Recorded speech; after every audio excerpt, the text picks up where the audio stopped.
ముంబైలో ఒక terrorist attack జరిగింది.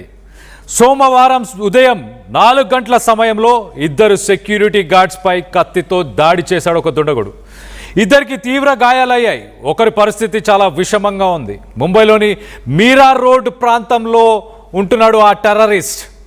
2019లో అమెరికాలో చదువుకొని కొన్ని సంవత్సరాలు అమెరికాలో ఉన్న తర్వాత ముంబైకి చేరుకున్నాడు ఆ వ్యక్తి పేరు జైబ్ జుబైర్ అన్సారీ. అతని వయసు 31 సంవత్సరాలు. అమెరికా నుంచి 2019లో ఇండియాకు వచ్చిన తర్వాత మీరా రోడ్లో ఒక్కడే ఉంటున్నాడు. ఇంటర్నెట్లో ఆన్లైన్ కెమిస్ట్రీ క్లాసెస్ చెప్తుండేవాడు. కానీ సడన్గా సోమవారం రాత్రి ఏం జరిగిందో తెలియదు, కానీ ఒక్కసారిగా తను నయా నగర్కి సంబంధించి ఆ ఏరియాలో కన్స్ట్రక్షన్ జరుగుతున్న ఒక ప్లేస్కి, ఒక అపార్ట్మెంట్ దగ్గరికి వెళ్ళి ఆ కన్స్ట్రక్షన్ సైట్ దగ్గర ఉన్న ఇద్దరు సెక్యూరిటీ గార్డ్స్ దగ్గరికి వెళ్ళి, మీరు మీ పేర్లు చెప్పండి, అలాగే ఇస్లాం మతంకి సంబంధించిన కల్మాని చదవండి అంటూ వాళ్ళని డిమాండ్ చేశాడు. ఒక్కసారిగా ఆ ఇద్దరు సెక్యూరిటీ గార్డ్స్కి ఏమీ అర్థం కాలేదు. కానీ కొన్ని సెకండ్లలోనే వాళ్ళు ఆలోచించుకునే సమయం కూడా ఇవ్వకుండా రాజ్ కుమార్ మిశ్రా, సుబ్రతో సేన్ ఇద్దరు సెక్యూరిటీ గార్డులని తన చేతిలో కనిపిస్తున్న ఆ వెపన్తోని, ఒక కత్తి లాంటి వెపన్ని తీసుకొని వెళ్ళాడు. ఆ కల్మా చదవకపోయేసరికి వాళ్ళని ఆ కత్తితోని పలుమార్లు దాడి చేశాడు. వాళ్ళు తీవ్రంగా గాయపడిపోయి అక్కడి నుంచి ప్రాణాలు కాపాడుకోవడానికి పరుగులు తీశారు. ఇటు రాజేష్ మిశ్రా అక్కడికక్కడే ఆయన కుప్పకూలిపోయాడు. కొంతసేపటి తర్వాత అక్కడి నుంచి తప్పించుకొని హాస్పిటల్కి వెళ్ళి ప్రాణాలను కాపాడుకోగలిగాడు. సుబ్రతో సేన్ స్థానికంగా ఉన్న వ్యక్తులు గుర్తించి తనని హాస్పిటల్కి తీసుకెళ్లారు. వాళ్ళిద్దరి పరిస్థితి మరి చాలా విషమంగా ఉంది. ఈ జుబైర్ అన్సారీ 31 years. ఎస్, అతని ఫోటో చూస్తున్నాం కదా. ఇతని వయసు 31 సంవత్సరాలు. అన్సారీ. ఈ జుబైర్ అన్సారీ ఎవరు, ఎక్కడి నుంచి వచ్చాడు, ఎలా ఇలాంటి ఒక ఘాతుకానికి ఎందుకు పాల్పడ్డాడు? పహల్గామ్ దాడిలో ఇలానే జరిగింది. పహల్గామ్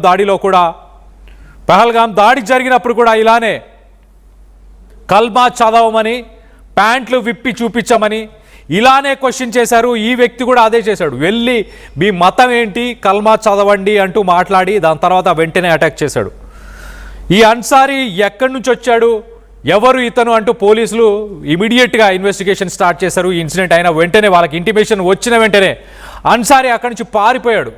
ఎక్కడున్నాడా అని పోలీసులు వెతికే ప్రయత్నంలో తన సీసీటీవీ ఫుటేజెస్ అన్నిటినీ వాళ్ళు వెతికి తన ఇంటికి వెళ్ళారు. తన ఇంటికి వెళ్ళిన తర్వాత కట్ చేస్తే సీన్ అక్కడ చూస్తే అన్సారీ ఇంట్లో ఐసిస్కి సంబంధించి, ఉగ్రవాద సంస్థ ఐసిస్కి సంబంధించి అక్కడ కొన్ని కీవర్డ్స్ కనిపించాయి. జిహాద్ అని కొన్ని కీవర్డ్స్ కనిపించాయి. గాజా అని కొన్ని కీవర్డ్స్ కనిపించాయి. అలాగే లోన్ వుల్ఫ్ అంటే ఒంటరిగా ఒక తోడేలు పోరాటం చేస్తున్నట్టు, దానికి సంబంధించిన కొన్ని పదాలు, కొన్ని మెటీరియల్స్, ఇలాంటివన్నీ కూడా తను రాసుకొని పెట్టుకున్నారు. మొత్తానికైతే యాంటీ టెర్రరిస్ట్ స్క్వాడ్ టీం అక్కడికి చేరుకుంది. ఆ ఇన్ఫర్మేషన్ అంతా తీసుకుని ప్రయత్నం చేశారు. అన్సారీని ప్రస్తుతానికి అరెస్ట్ కూడా చేసినట్టు తెలుస్తుంది. పహల్గామ్ దాడికి దీనికి కనెక్షన్స్ ఉన్నాయా అన్న కోణంలో ప్రస్తుతానికి ఇన్వెస్టిగేషన్ జరుగుతుంది.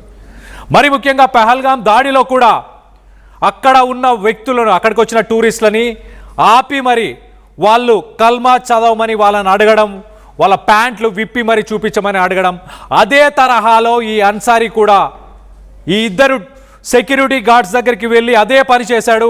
మీరు కల్మా చదవాలి, మీ పేర్లు చెప్పండి, అలాగే ఇస్లాం ఫెయిత్కి సంబంధించిన కల్మా చదవమని మొదటగా డిమాండ్ చేశాడు.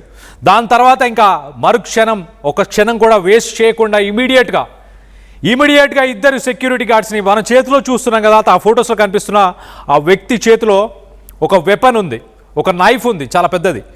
దాన్ని పట్టుకొని అలా ఆ సెక్యూరిటీ గార్డ్స్ని, ఆ ఎదురుగా కనిపిస్తున్న ఆ సెక్యూరిటీ గార్డ్, ఇంకొక సెక్యూరిటీ గార్డ్, ఒక మిశ్రా అలాగే సుబ్రతో సేన్, వీరిద్దరిని అతను అతి దారుణంగా, కిరాతకంగా, ఇది ఒక సెల్ఫ్ రాడికలైజేషన్ వల్ల ఒక టెర్రరిస్ట్గా మారాడా, ఐసిస్ వంటి ఉగ్రవాద సంస్థలకి ఇతనికి ఏమైనా కనెక్షన్స్ ఉన్నాయా, తెహ్రీకి తాలిబాన్, తెహ్రీకి పాకిస్తాన్, టీటీకి ఎల్ఈటి ఇలాంటి ఉగ్రవాద సంస్థలకి అన్సారీకి ఏమైనా సంబంధం ఉందా అన్న కోణంలో ప్రస్తుతానికి పోలీసులు ఇన్వెస్టిగేషన్ చేస్తున్నారు.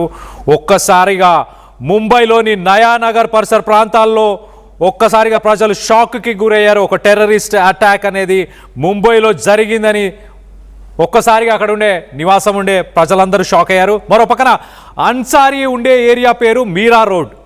ఈ ఘటన చోటు చేసుకున్న ఏరియా పేరు నయానగర్. నయానగర్లో ప్రస్తుతానికి కేసు నమోదు చేశారు యాంటీ టెర్రరిస్ట్ స్క్వాడ్, అలాగే నేషనల్ ఇన్వెస్టిగేషన్ ఏజెన్సీ NIA.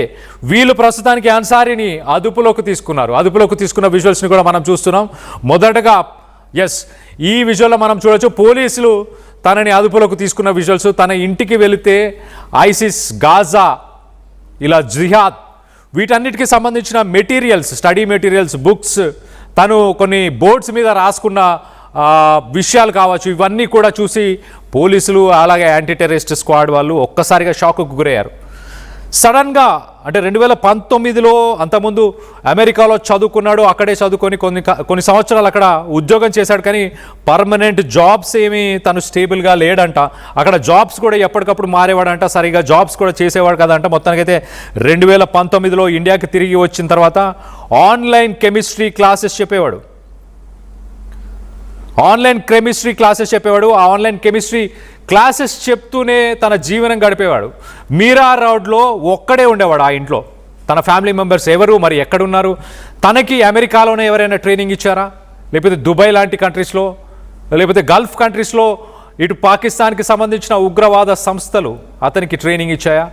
ఈ మధ్య వైట్ కాలర్ టెర్రరిజం, గతంలో మనం చూసాం ఢిల్లీ బాంబ్ బ్లాస్ట్, మస్జిద్ దగ్గర ఇట్లా టెంపుల్ దగ్గర జరిగిన బాంబ్ బ్లాస్ట్ విషయాలు కావచ్చు, వీటన్నిటిలో వైట్ కాలర్ టెర్రరిజం అంటే highly qualified, highly educated people. ఢిల్లీలో జరిగిన బ్లాస్ట్లో మనం చూసాం అక్కడ డాక్టర్స్, ప్రొఫెషనల్స్, అలాంటి వ్యక్తులు పాల్గొన్నారు. మరి అన్సారీ కూడా అలాంటి ఒక వ్యక్తేనా? తనని కూడా ఎవరైనా మోటివేట్ చేశారా? దీనికి సంబంధించి పోలీసులు లోతుగా దర్యాప్తు చేస్తున్నారు. ప్రస్తుతానికి అన్సారీని అరెస్ట్ చేశారు. దానికి సంబంధించిన విషయాలు మనం చూస్తున్నాం. ముంబైలో టెర్రరిస్టు కలకలం రేపుతున్నాడు. టెర్రరిస్ట్కి మరి ఇంకా నెట్వర్క్, ఇండియా వైడ్ నెట్వర్క్ ఏమైనా ఉందా? మొత్తంగా తెలుగు రాష్ట్రాల్లో కూడా ప్రస్తుతానికి పోలీసులు అలర్ట్ అయ్యారు. ఇలాంటి లోన్ వుల్ఫ్ టెర్రరిస్ట్లని ఏరిపారేయాలనే ఉద్దేశంతో రైడ్స్ కూడా చేయబోతున్నారు అంటూ పోలీసులు కూడా చెప్పుకొచ్చారు. మొత్తం మీద ఒక విషాద సంఘటన అని చెప్పొచ్చు. ఆ ఇద్దరు సెక్యూరిటీ గార్డ్స్ వాళ్ళ ప్రాణాల కోసం కొట్టుమిట్టాడుతున్నారు. ప్రస్తుతానికి వాళ్ళ ప్రాణాలు సేఫ్గా ఉండాలి, వాళ్ళు ఆరోగ్యంగా కోలుకోవాలని కోరుకుందాం. అలాగే పహల్గామ్ దాడికి దీనికి కొంత రెలవెన్సీ అయితే ఉంది అని ఇటు పోలీసులు ఇన్వెస్టిగేషన్లో, ప్రిలిమినరీ ఇన్వెస్టిగేషన్లో చెప్తున్నారు. చాలా క్లియర్గా పహల్గామ్ దాడిలాగా ఇక్కడ సేమ్ తరహాలో కల్మా చదవాలి, మీ రిలీజియన్ చెప్పండి, మీ పేరు చెప్పండి అన్న క్వశ్చన్సే రేజ్ అయ్యాయి. దీనికి పాకిస్తాన్కి ఏమైనా సంబంధం ఉందని మీరు భావిస్తున్నారా? ఈ అన్సారీ లాంటి లోన్ వుల్ఫ్, ఈ అన్సారీ లాంటి టెర్రరిస్టులు ఇండియాలో పుట్టి పెరిగి ఇక్కడ వాళ్ళ మీద ఇలాంటి దారుణాలకు పాల్పడుతున్న వ్యక్తులను ఏం చేయాలి అన్న దానిపై మీ అభిప్రాయాలని కింద కామెంట్ రూపంలో తెలియపరచండి.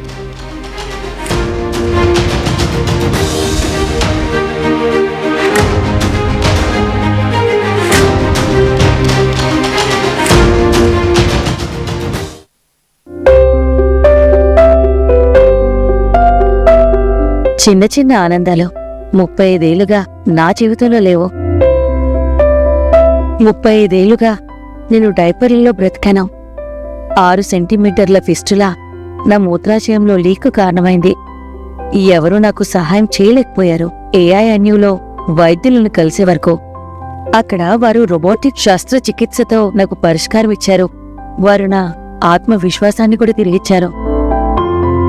Precision care makes it possible. The Center for Robotic Surgery